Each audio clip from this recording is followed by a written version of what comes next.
welcome. Hello and welcome. Here we are, another day.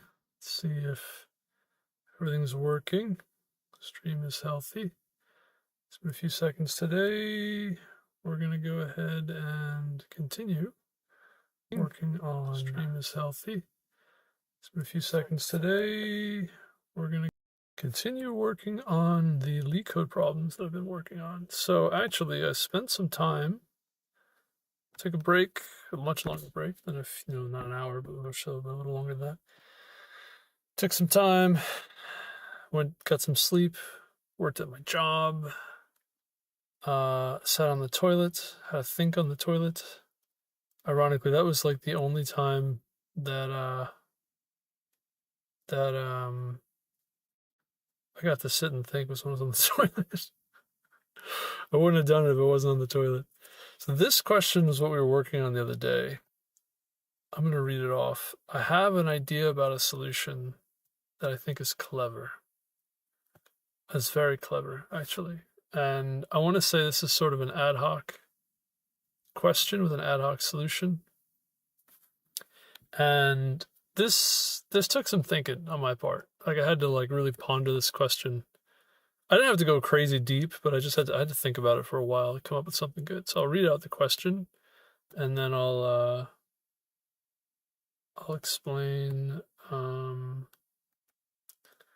read the question, and then I'll explain my thoughts on a solution. Now, mind you, my thoughts on this solution are such that I don't actually know if this is going to work. I think this is going to work, but I'm not 100% sure. So let's see. Okay, let's read the question. Find valid matrix given row and column sums. You're given two arrays, row sum and column sum of non-negative integers, where the row sum of I is the sum of the elements in the ith row, and column sum of j is the sum of the elements of the jth column of a 2D matrix. In other words, you do not know the elements of the matrix, but you do know the sums of each row and column.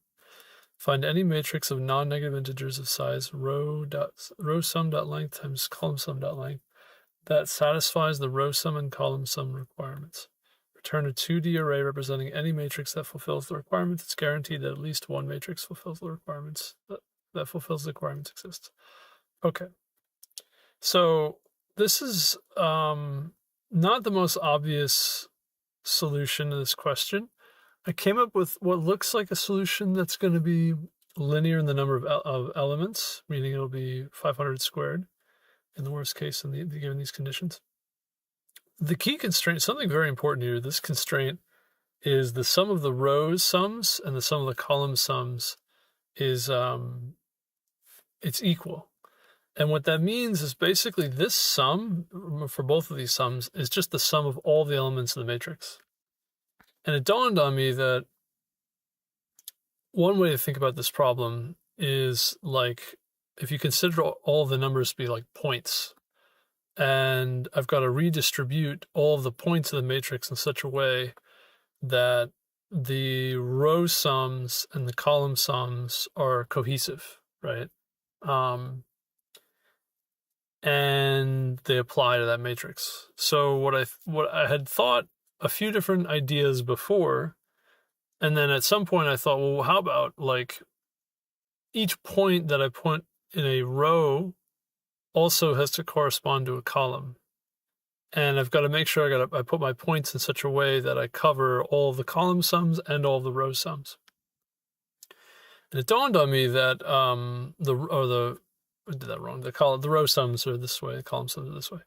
It dawned on me that the row sums can be distributed among the columns, and it doesn't actually matter necessarily how they're distributed among the columns, as long as the row sum is satisfied, and then all the columns themselves are also